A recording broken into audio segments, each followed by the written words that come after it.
금 한돈 사기가 하늘의 별 따기보다 어려워진 요즘입니다. 사람들은 흔히 금값이 오르면 와, 나도 금 좀 사둘 걸 하고 후회하곤 하죠. 그런데 여러분, 지금 진짜 돈 냄새를 잘 맡는 사람들은 금이 아니라 다른 곳을 보고 있습니다. 바로 하얀 금속, 은입니다. 지금까지 은은 그저 가난한 자의 금이라고 불렸습니다. 금을 살 돈이 없는 사람들이 대신 사는 2인자, 혹은 금값 오를 때 곁다리로 조금 오르는 보조 투자처 취급을 받아왔죠. 하지만 이제 그 수식어를 완전히 쓰레기통에 던져버려야 할 때가 왔습니다. 은은 더 이상 금의 대체제가 아닙니다. 인류의 미래를 결정지을 첨단 산업의 전략적 필수 금속으로 신분이 수직 상승했기 때문입니다. 오늘 이 이야기는 단순히 재테크 정보가 아닙니다.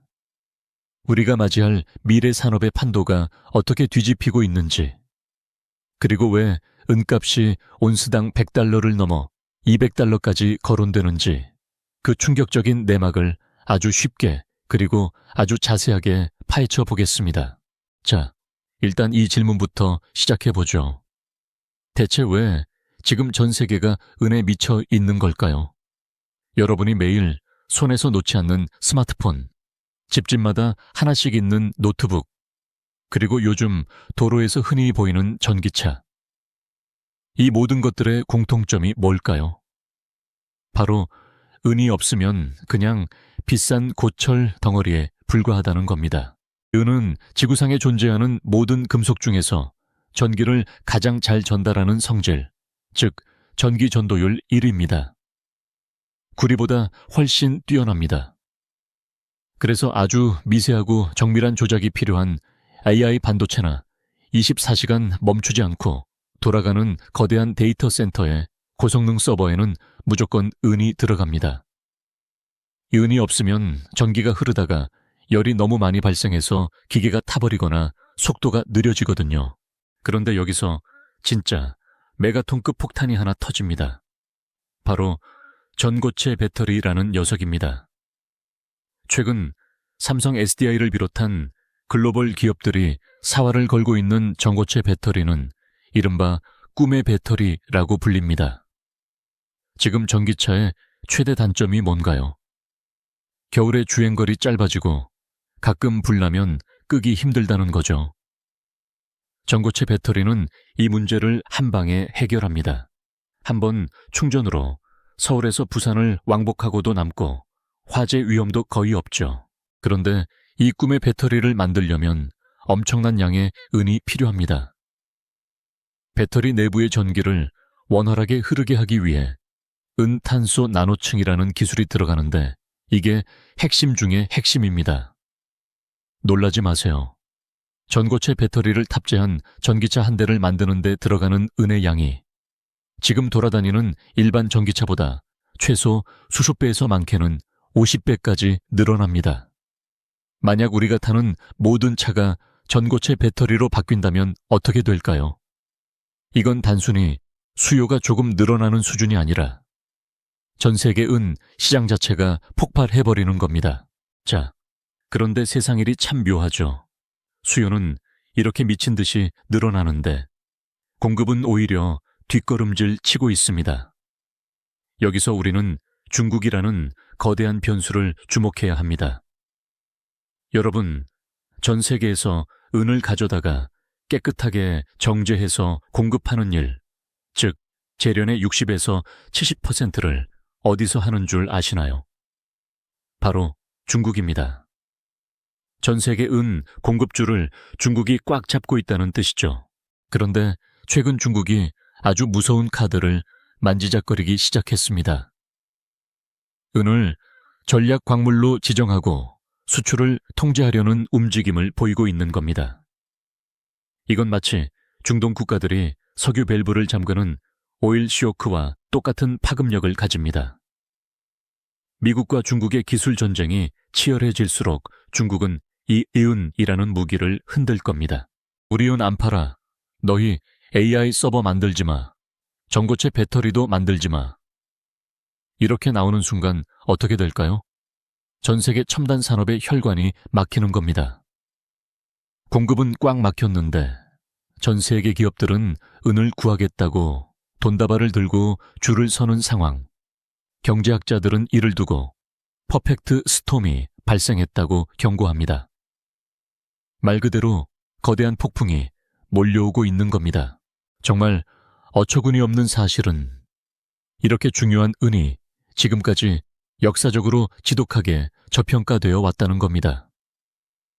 여러분, 재테크 고수들이 항상 체크하는 금은비라는 개념을 아시나요? 금 한 돈값을 은 몇 돈으로 살 수 있느냐는 비율입니다. 인류 역사를 통틀어 이 비율은 보통 15대 1 정도였습니다. 금이 15원일 때 은이 1원 정도 하는 게 자연스러웠다는 거죠. 그런데 지금 상황은 어떨까요? 80대 1, 심지어 90대 1까지 벌어져 있습니다. 이게 무슨 뜻이냐고요? 금값이 하늘 높은 줄 모르고 치솟는 동안 은은 마치 투명 인간 취급을 받으며 제자리 걸음을 했다는 겁니다.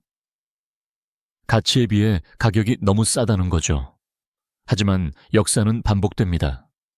금이 먼저 미친 듯이 달리고 나면 은은 나중에 그 격차를 줄이기 위해 훨씬 더 무서운 속도로 추격합니다. 만약 이 비율이 과거 평균치인 15대 1이나 보수적으로 봐서 30대 1 정도로만 좁혀져도 어떻게 될까요? 은값은 지금보다 최소 3배에서 5배는 더 뛰어야 정상입니다. 그래서 월가의 전설적인 투자자들이나 전문가들이 은값 온스당 100달러는 시작일 뿐이고 120달러를 넘어 1랩 40달러까지 가능하다라고 말하는 게 결코 자극적인 썸네일용 멘트가 아닌 겁니다. 자, 여기까지 들으시면 아마 이런 생각이 드실 겁니다. 오, 나도 지금 당장 은을 사야겠는데. 하지만 여기서 잠깐 아주 중요한 주의사항이 있습니다. 은은 별명이 하나 더 있습니다. 바로 악마의 금속입니다. 성격이 정말 고약하고 변덕스럽습니다. 한번 오르기 시작하면 무서울 게 없지만 떨어질 때도 지하실 밑에 외해까지 뚫고 내려갈 기세로 떨어집니다. 변동성이 금보다 훨씬 커서 웬만한 강심장이 아니면 버티기가 정말 쉽지 않습니다. 그래서 똑똑한 개미 투자자들은 전략적으로 접근합니다. 무거운 은괴를 사서 장롱 속에 숨겨두는 건 보관도 어렵고 살 때 부가세 10%를 떼이기 때문에 가격이 10% 이상 올라야 본전입니다. 그래서 요즘은 주식처럼 스마트폰으로 편하게 사고 팔 수 있는 SLV 같은 은, ETF나 은을 직접 캐는 광산회사의 주식을 눈여겨보는 분들이 많습니다. 적은 돈으로도 시작할 수 있고 필요할 때 바로 현금으로 바꿀 수 있으니까요. 하지만 꼭 기억하세요. 은은 오늘 사서 내일 팔아 부자가 되는 투기 대상이 아닙니다. 전 세계 화폐 가치가 떨어지는 시대에 내 자산을 지키고 미래 첨단 산업의 심장인 은의 성장에 올라타겠다는 마음으로 접근해야 합니다. 반드시 여유 자금을 가지고 최소 1년에서 3년 이상의 긴 호흡으로 바라봐야 합니다. 결국 핵심은 이겁니다. 세상은 변하고 있습니다. 과거에는 은이 그저 예쁜 장신구나 가난한 사람들의 안전 자산이었다면 이제는 국가의 운명을 가를 전략 물자가 되었습니다.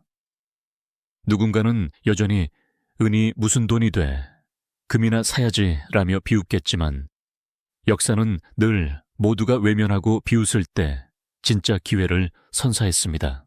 여러분은 이 거대한 기회의 파도를 보며 어떤 생각을 하시나요?